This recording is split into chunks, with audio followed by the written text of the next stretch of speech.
बहुत समय पहले की बात है। एक छोटे से गांव में गुलाब, कमल, चंपा और जैस्मिन नाम की 4 बहनें अपनी माँ चंदा के साथ रहती थीं। चारों बहनें बहुत ही ज्यादा गरीब थीं। चारों बहनें एक साथ मिलकर हंसी खुशी से रहती थीं। जब भी वो बाहर खेलने जाती थीं, तो एक साथ जाती थीं। उनके घर के बाहर एक बगीचा था, जो कि बहुत ही हरा भरा था। उनके बगीचे में ढेर सारे सुंदर सुंदर फूल भी थे। सभी बहनों को वो फूल तोड़कर इकट्ठा करना बहुत अच्छा लगता था।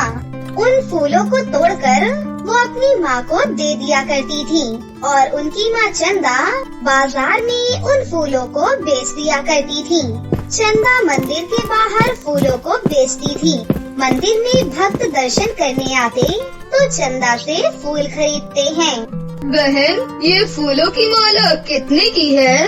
केवल 30 रुपए की है। बताओ कितने दे दूं? 2 दे दो बहन, ये लो आपके पैसे। चंदा पूरे दिन में 50 फूलों की माला बेच लिया करती थी, जिससे उसकी थोड़ी कमाई हो जाया करती थी। चंदा को अपनी चारों बेटियों की बहुत चिंता थी। वो हमेशा अपनी बेटियों को अच्छे संस्कार देती थी और बहुत प्यार करती थी। एक दिन जब चारों बहनें फूल तोड़ने बगीचे में जाती हैं, तभी वो चलते चलते थोड़ा आगे निकल जाती है। आगे चलकर उन्हें ऐसा नजारा दिखाई देता है जैसा उन्होंने पहले कभी भी नहीं देखा था। चारों बहनें ये नजारा देखकर आश्चर्यचकित रह जाती हैं। वो चारों इधर उधर देख ही रही होती हैं कि तभी उनके पास एक बूढ़ी औरत आती है, जो वही बगीचे में एक झोपड़ी में रहती थी। वो बूढ़ी औरत चारों लड़कियों को आवाज लगाती है, बेटियों इधर आओ, मैंने आज तक तुम्हें कभी भी नहीं देखा। कहाँ रहती हो तुम सब? बुढ़िया माँ, हम यहाँ पास में ही रहती हैं, परंतु आप यहाँ इस झोपड़ी में अकेली ही रहती हैं क्या? हाँ बेटा, मेरा इस दुनिया में कोई सहारा नहीं है। मैं तो इस बगीचे में इन फूल पौधों के सहारे ही जिंदा रहती हूँ। वो बूढ़ी औरत उन सभी बहनों को अपने साथ बैठने के लिए कहती है और फिर सबसे बड़ी बहन गुलाब उन सभी लोगों के लिए चाय बनाती है और सभी लोग आपस में बैठकर चाय पीते हैं। तभी वो बूढ़ी अम्मा अपने जीवन के बारे में उन्हें बताती हैं। बेटा, तुम सब जानती हो, मुझे यहाँ रहते हुए करीब 80 साल हो गए हैं। मेरे बच्चे विदेश में पढ़ने गए थे और अब वो वहीं रहने लगे हैं।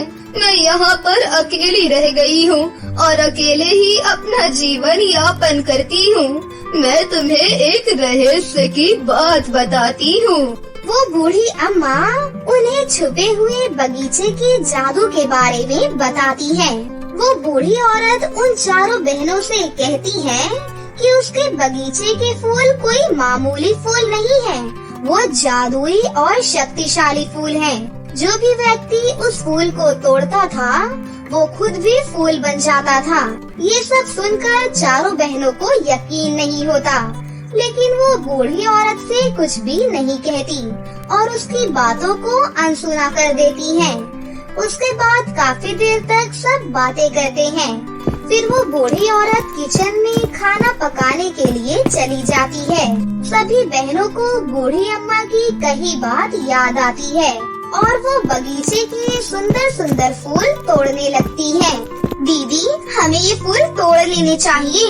देखो तो कितना सुंदर फूल है ये। मुझे लगता है इन फूलों की कीमत हमें बहुत अच्छी मिलेगी। तभी वो चारों बहनें एक एक फूल तोड़ने की कोशिश करने के लिए आगे बढ़ती हैं। चलो दीदी, देखते हैं कि फूलों को तोड़ने के बाद क्या होता है। अम्मा की बात सच होती है या नहीं, अभी सब कुछ पता चल ही जाएगा। इसके बाद सभी बहनें वो फूल तोड़ने ही जाती हैं कि तभी वो चारों बहनें फूल में बदल जाती हैं। अब चारों बहनें सुंदर फूलों में बदल गई थीं। जैस्मीन जैस्मीन के फूल में बदल गई थी और गुलाब गुलाब के फूल में बदल गई थी। चंपा चंपा में बदल जाती है और कमल कमल में बदल जाती है। चारों बहनें अपना ये नया रूप देखकर बहुत आश्चर्यचकित रह जाती हैं और वो एक दूसरे से बातें करने लगती हैं। दीदी, ये हमारे साथ क्या हो गया? हम तो फूल में बदल गई हैं। अब हम वापस अपने रूप में कैसे आएंगे?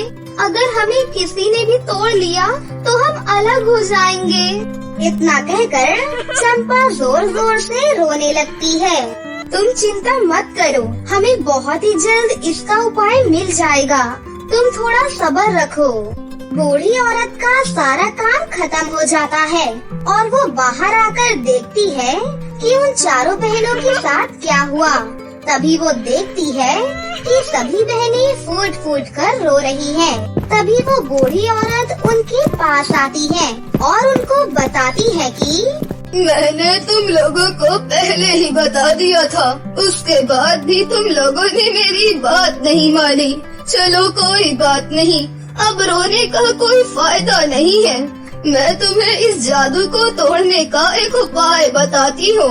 उस उपाय से तुम वापस अपने रूप में बदल जाओगी। यहाँ से थोड़ी ही दूरी पर एक जादूगर रहता है। उस जादूगर के पास बहुत सारी जादुई शक्तियाँ हैं और वो अकेला ही तुम्हें इंसान बना सकता है, परंतु तुम तो वहाँ नहीं जा सकती हो।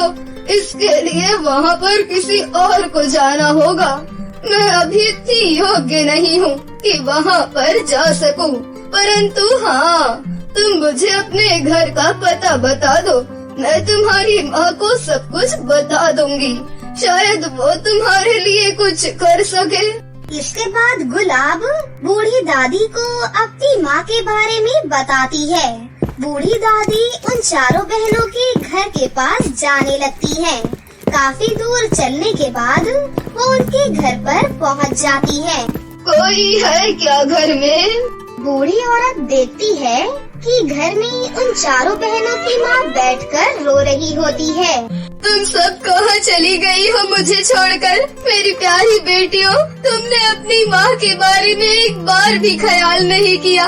पता नहीं तुम सब इस वक्त कहाँ पर होगी और क्या कर रही होगी। जल्दी घर वापस आ जाओ, मुझे बहुत चिंता हो रही है। बूढ़ी औरत चंदा के पास पहुंच जाती है और उसे बताती है कि किस तरह उसकी चारों बेटियां फूलों में बदल गई हैं। ये सुनकर चंदा को बहुत दुख होता है।